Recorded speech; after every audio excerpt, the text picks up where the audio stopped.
میری بچی شام کے وقت بیٹھے سب کو قرآن مجید کی تلاوت کر کے سنا رہی تھی کہ اچانک میں نے دیکھا گاڑی میں پولیس والے آئے اور انہوں نے میری بچی کو اٹھایا اور جیل میں جا کر بند کر دیا۔ کچھ عرصہ میری بچی جیل میں رہی اور پھر اچانک اس کی موت واقع ہو گئی۔ جیسے ہی اس کی موت واقع ہوئی تو میں وہاں پہنچی۔ آگے بڑھ کر اس کی لاش کو اٹھانا شروع کیا تو اس کا جسم اس قدر بھاری ہو چکا تھا جو 10 سے 15 لوگ بھی نہ اٹھا سکے۔ میں یہ دیکھ کر ہکی بکی رہ گئی اور میرا دل پھٹنے لگا۔ یہ کہانی ہے ایک ماں جس کی بچی کی وفات ہو گئی اور وہ جیل میں مری رہی۔ ویڈیو کو لائک ضرور کر دیں اور چینل کو سبسکرائب کر دیں۔ میرا نام بشرا ہے اور میری پوسٹنگ سینٹرل جیل ہو گئی۔ جب میں وہاں پہنچی تو جیل میں نے دیکھا کہ ایک 14 سالہ بچی کی لاش وہاں موجود ہے۔ میں نے وہاں کانسٹیبل سے پوچھا کہ آخر اس بچی کو کیا ہوا ہے، اس نے ایسا کیا جرم کیا ہے کہ یہ جیل میں بند ہے؟ تو وہ مجھے بتانے لگی کہ یہ دیکھنے میں تو بچی ہے مگر اس کے کاغذات میں لکھا ہے کہ یہ 18 سال سے زائد عمر کی خاتون ہے۔ میں بہت حیران ہوئی۔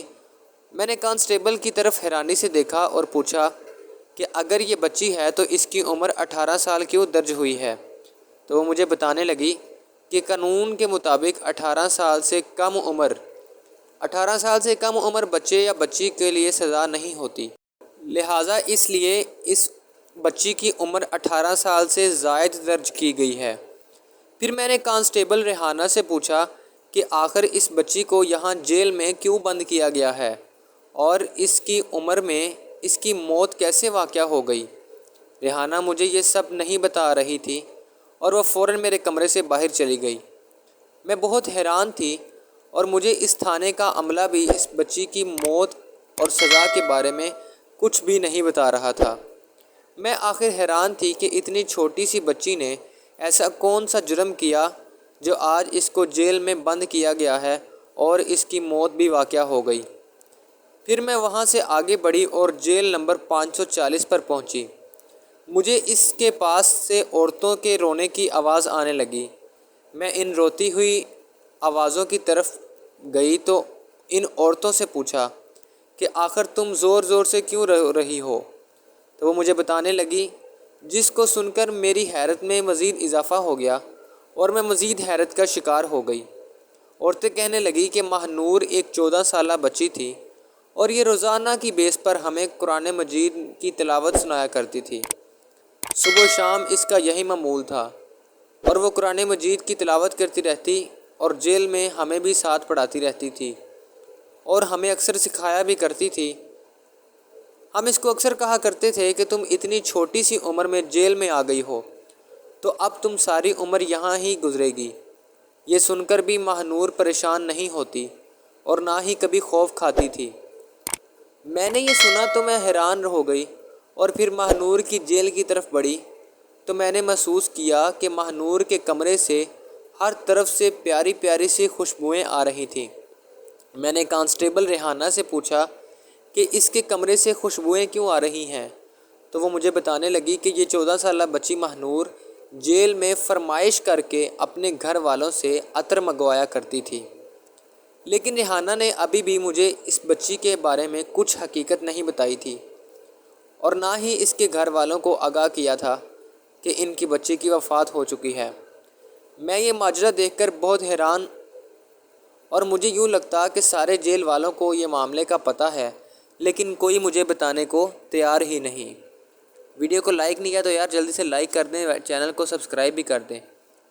آخر پھر میں نے سوچا کہ اب لڑکی کی تدفین کا انتظام کیا جائے اور اس کے گھر والوں کو بھی آگاہ کر دیا جائے۔ جب میں نے غور سے بچی کی طرف دیکھا تو اس کا جسم اکڑ چکا تھا اور اس کے ہاتھ میں ایک پرچی تھی۔ میں نے ہمت کر کے وہ پرچی اس کے اکڑے ہوئے ہاتھ سے نکالی اور جب پرچی کھولی تو اس پر کچھ الفاظ عربی میں لکھے ہوئے تھے اور کچھ اردو میں۔ عربی کی سمجھ تو نہ آئی لیکن اردو میں لکھا یوں محسوس ہو رہا تھا کہ جیسے جیل کی انتظامیہ سے گزارش کی گئی ہے کہ مٹی یہاں ہی کھودی جائے۔ یہ پڑھ کر مجھے محسوس ہوا کہ جیسے وہ جیل کے عملے کو یہ گزارش کر رہی ہے اور وصیت کر رہی ہے کہ اس کی قبر یہیں بنائی جائے۔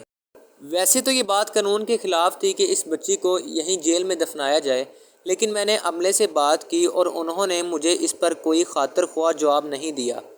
کانسٹیبل ریحانہ میرے پاس آئی اور مجھے کہنے لگی کہ تمہیں اس معاملے سے ابھی دور رہنا چاہیے، البتہ کوئی بھی اس معاملے میں آگے نہیں بڑھ رہا تو تمہیں بھی اس کی پرواہ نہیں کرنی چاہیے۔ میں ریحانہ کی باتیں سن کر مزید پریشان تھی کہ آخر یہ بچی کا اتنا ہی بڑا جرم ہے کہ سب لوگ اس کی پرواہ نہیں کر رہے، اور میں حیران تھی کہ ایک 14 سالہ بچی ایسا کیسا جرم کر سکتی ہے کہ پہلے اسے جیل میں رکھا جائے اور پھر اگر اس کی موت واقع ہو جائے تو اس کی لاش پر کوئی بھی توجہ نہ دے۔ پھر تقریباً 3 گھنٹے گزر گئے اور میں نے ہمت کر کے اپنی ہی پرواہ پر لیڈی ڈاکٹر کو بلایا۔ اس نے آ کر ماہنور کی لاش کو چیک کیا اور بتانے لگی کہ ماہنور کی موت ہوئے تقریباً 12 گھنٹے گزر چکے ہیں اور باقی ساری معلومات تو پوسٹ مارٹم کے بعد ہی سامنے آئے گی۔ پھر میں مزید معاملے میں آگے نہیں بڑھ سکتی تھی کیونکہ مجھے پولیس اسٹیشن کے عملے کا بھی یہی حکم تھا۔ 5 سے 6 گھنٹے گزر گئے تو پولیس اسٹیشن کے باہر ایک بڑی سی گاڑی آئی اور گاڑی میں سے تقریباً 4 خواتین نکلیں۔ میں نے جب یہ گاڑی بڑی دیکھی تو مجھے محسوس ہوا کہ یہ بچی تو ایک غریب ہی خاندان سے ہے، لیکن اس کے پیچھے اس کو لینے ایک بڑی گاڑی کیسے آ سکتی ہے؟ ضرور اس کے پیچھے کسی نہ کسی بڑے چودھری یا افسر کا ہاتھ ہے۔ گاڑی سے جو عورتیں نکلیں وہ کسی بڑے گھر میں کام کرنے والی لگ رہی تھیں۔ جیسے ہی وہ اندر آئی تو انہوں نے کہا کہ لاش ہمارے حوالے کر دی جائے۔ میں نے کہا کہ جیل نمبر 540 میں لاش موجود ہے، لہٰذا وہاں جا کر لاش لے لیجئے۔ وہ سب عورتیں جیل کے کمرے میں گئیں اور ماہنور کی لاش کو اٹھانے لگیں۔ اس وقت جو معاملہ بنا وہ سب کے لیے حیران کن تھا۔ سب دیکھ کر ہکے بکے رہ گئے کیونکہ جب ان 4 عورتوں نے ماہنور کی لاش کو اٹھایا تو لاش اس قدر بھاری ہو چکی تھی کہ ان سے نہیں اٹھائی جا رہی تھی۔ سب سوچنے لگے کہ ایک 14 سالہ بچی کی لاش کتنی ہی بھاری ہو سکتی ہے۔ جب لاش نہیں اٹھائی جا رہی تھی تو ان عورتوں کے چہرے پر خوف طاری ہو گیا اور انہوں نے سب مل کر لاکھ کوشش کی لیکن ماہنور کی لاش کو نہ اٹھا سکیں۔ وہ عورتیں باہر گاڑی میں بیٹھے ایک شخص کے پاس گئیں اور اس کو جا کر بتایا کہ بھائی لاش نہیں اٹھائی جا رہی، آخر لاش اس قدر بھاری ہو چکی ہے کہ ہم 4 عورتوں سے بھی نہیں اٹھائی گئی۔ وہ آدمی دیکھنے میں ایک وحشت سے لیے ہوئے چہرے پر اندر آیا اور عورتوں کے جیل میں جناب صاحب گھس گیا اور آ کر مجھے دھمکی دینے لگا کہ آخر تم بچی کی لاش ہمارے حوالے کیوں نہیں کر رہی؟ میں نے اس سے کہا کہ لاش آپ کے سامنے ہے اور اس کو اگر نہیں اٹھا سکتے تو اٹھا کر لے جائیں، میں نے منع نہیں کیا، چاہے تو 10-12 بندے اور بلا لو اور لاش کو اٹھا کر یہاں سے لے جاؤ اور یہاں سے لے جائیں۔ سب نے مل کر کوشش کی لیکن 14 سالہ ماہنور کی لاش کسی سے نہ اٹھائی گئی۔ البتہ میں نے اس آدمی کو بتایا تو اس بچے کی خواہش تھی کہ اس کو جیل ہی میں دفنایا جائے۔ جب یہ بات اس آدمی نے سنی تو وہ کہنے لگا کہ میں یہ لاش تمہارے حوالے کر دیتا ہوں، لیکن ایک بات کان کھول کر سن لو کہ لڑکی کے گھر والوں کو یہ بات نہیں پتہ چلنی چاہیے، ورنہ تم اپنی نوکری سے بھی ہاتھ دھو بیٹھو گی اور ہمارا نام بھی کہیں نہیں آنا چاہیے۔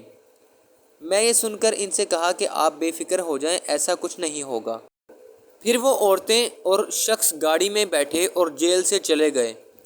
میں نے آخر آگے بڑھ کر کانسٹیبل سے پوچھا یہاں آس پاس کوئی مسجد تو ہے؟ تو اس نے مجھے بتایا کہ یہاں سے 12 کلومیٹر دور ایک مسجد ہے۔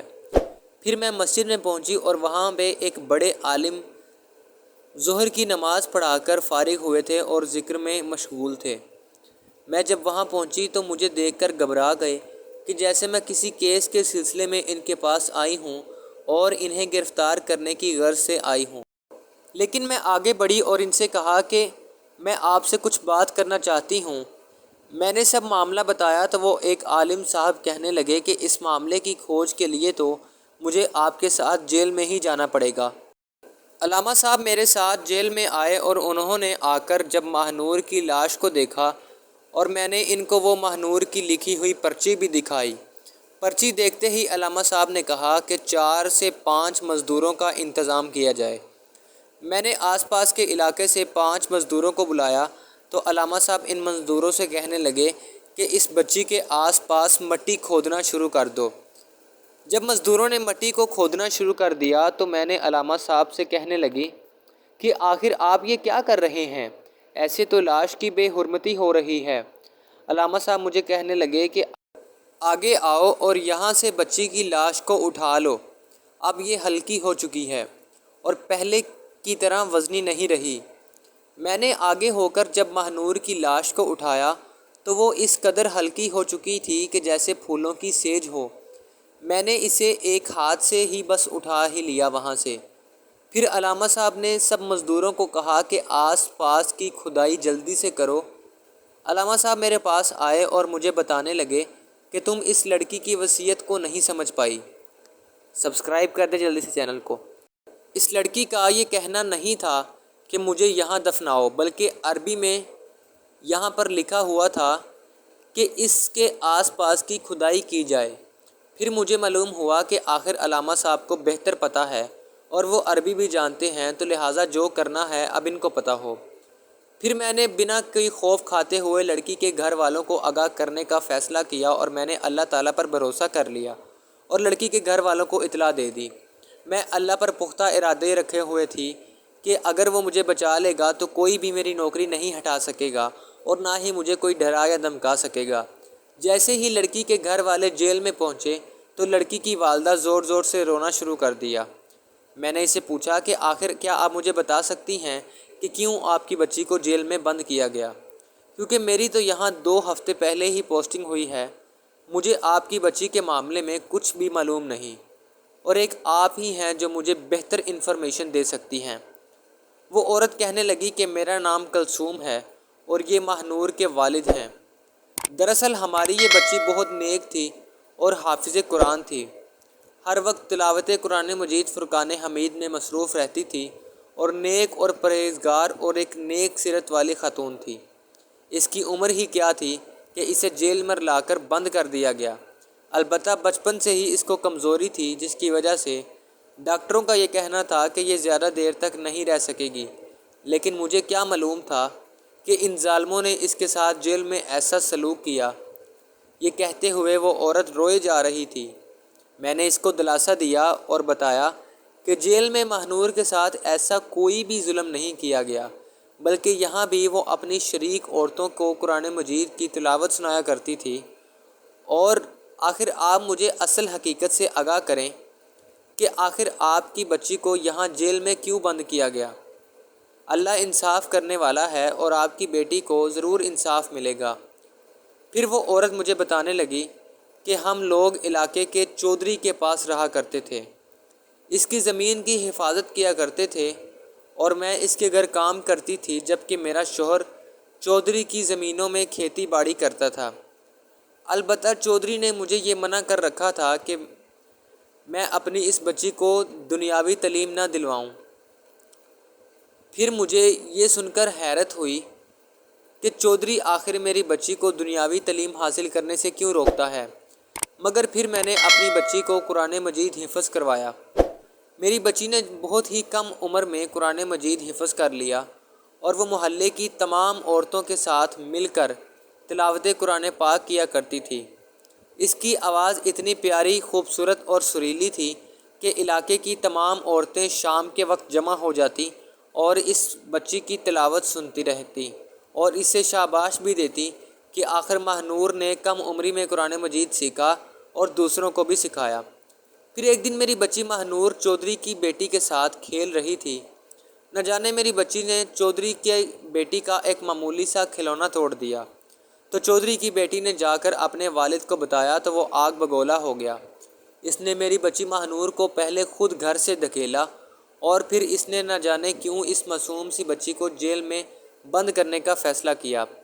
میری بچی تلاوت کر رہی تھی کہ اس نے پولیس بلوا کر ایک معصوم سی بچی کو جیل میں بند کروا لیا اور الزام لگا دیا کہ اس نے ہمارے گھر سے سونا چوری کیا ہے۔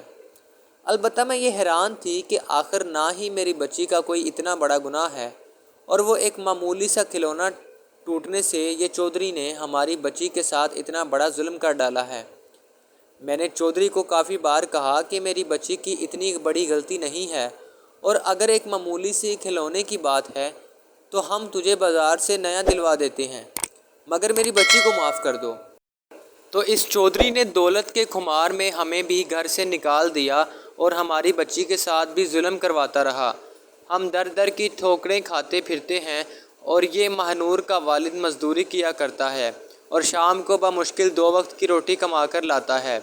اور اس چودھری نے دولت کے خمار میں میری بچی پر چوری کا الزام لگا دیا، حالانکہ وہ ایک معصوم سی بچی تھی اور حافظ قرآن تھی۔ مہنور کی ماں مجھے ابھی یہ واقعہ سنا ہی رہی تھی کہ اسی دوران علامہ صاحب کمرے میں آئے اور ان کے ہاتھ میں ایک بڑی سی تھیلی تھی۔ وہ مجھے آ کر کہنے لگے کہ اس تھیلی کو اٹھاؤ اور دیکھو۔ میں نے جب تھیلی کو اٹھایا تو وہ بہت وزنی تھی، اور جب میں نے اس کے اندر دیکھا تو پھر سے ہکی بکی رہ گئی، کیونکہ اس میں تو سونے اور جواہرات تھے۔ میں حیرت میں گم تھی کہ آخر زمین کھودنے سے یہ سونا اور جواہرات کیسے نکلے۔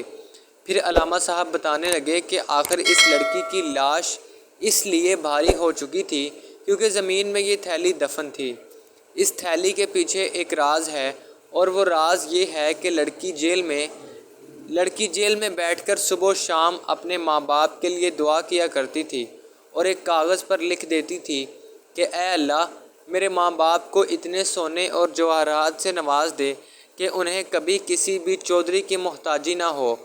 اسی طرح کی تقریباً 12 سے 13 پرچیاں علامہ صاحب نے زمین سے نکال کر میرے ہاتھ میں تھما دیں، اور پھر بتایا کہ اللہ تعالیٰ نے اس بچی کی دعا کو قبول فرمایا، کیونکہ یہ ایک حافظ قرآن تھی، اور بے شک اللہ تعالیٰ حافظ قرآن کی دعا کو قبول کرتا ہے، لہٰذا یہ اس بچی کی دعاؤں کا نتیجہ ہے کہ یہ سونا اور جواہرات اس کے والدین کے لیے ہیں۔ میں یہ دیکھ کر اور سن کر حیران ہو گئی کہ آخر ایک 14 سالہ بچی کس قدر اپنے والدین سے محبت کرتی تھی۔ لہٰذا پھر میں نے وہ تھیلی بچی کے والدین کے حوالے کر دی، اور پھر تقریباً چند ہی سال گزرے تو مہنور کے والدین علاقے کے بڑے رئیس بن گئے، جبکہ وہ چودھری در در کی ٹھوکریں کھانے لگا، اور وہ اس کی دولت خاک میں مل چکی تھی، اور وہ یادداشت نہ ہونے کی وجہ سے پاگل ہو چکا تھا اور در در کی ٹھوکریں کھا رہا تھا۔ آخر اللہ تعالیٰ کی لاٹھی بڑی بے آواز ہے، اور وہ سب کو انصاف دیتا ہے۔ ناظرین، کس طرح اللہ تعالیٰ نے اس حافظ قرآن کی دعا کو قبول فرمایا اور بچی کے والدین کو عظمتوں سے نواز دیا، اور اس سے یہ ثابت ہوتا ہے کہ حافظ قرآن کی دعا اللہ تعالیٰ ضرور قبول فرماتا ہے اور اس کے والدین کو بھی دنیا اور آخرت میں کامیابی دیتا ہے۔ لہٰذا کثرت سے تلاوت قرآن پاک کا انتظام کیجیے، اور اگر حافظ قرآن ہے تو اس کو ساتھ ساتھ دہرایا کریں، کیونکہ قرآن مجید کی تعلیمات کو سمجھا کریں، کیونکہ قرآن مجید میں شعبہ زندگی اور آخرت کی تمام تعلیمات موجود ہیں۔ لہٰذا قرآنی تعلیمات کو سمجھیں اور دوسروں تک بھی پہنچائیں۔ کثرت کے ساتھ قرآن مجید کی تلاوت کا اہتمام کریں، اور اس آس پاس کے لوگوں کو بھی قرآن مجید کا علم دکھائیں، کیونکہ حافظ قرآن ہو تو عزت کی نگاہ سے دیکھیں، کیونکہ اس کے دل میں اللہ تعالیٰ کا قرآن ہوتا ہے اور اس کی دعائیں بھی قبول ہوتی ہیں۔ لہٰذا اللہ تعالیٰ سے دعا ہے کہ ہم سب کو عمل کی توفیق عطا فرمائے، آمین۔ ناظرین، آپ سے گزارش ہے کہ ہمارے چینل کو سبسکرائب کریں اور بیل آئیکن کو بھی پریس کر دیں، تاکہ ہماری آنے والی معلوماتی ویڈیوز آپ تک سب سے پہلے پہنچ سکیں۔ اس ویڈیو کو صدقہ جاریہ سمجھ کر اپنے تمام عزیز و اقارب کے ساتھ شیئر کریں، اور اگر آپ کے پاس بھی کوئی معلوماتی کہانی یا واقعہ موجود ہے تو آپ کمنٹ میں ہمارے ساتھ رابطہ کر سکتے ہیں، اور انشاءاللہ ہم آپ کا واقعہ اور کہانی بھی ویڈیو کی صورت میں اپنے چینل پر نشر کریں گے۔ ویڈیو کو لائک ضرور کریں، اور کمنٹ باکس میں اللہ تعالیٰ کے 99 ناموں میں سے ایک نام ضرور ٹائپ کریں۔ شکریہ۔ جو چاہتا ہے کہ اللہ تعالیٰ اس کو اسی سال عمرے کی سعادت سے نصیب کرے تو وہ اس ویڈیو کو لائک ضرور کرے اور چینل کو بھی سبسکرائب کر دو۔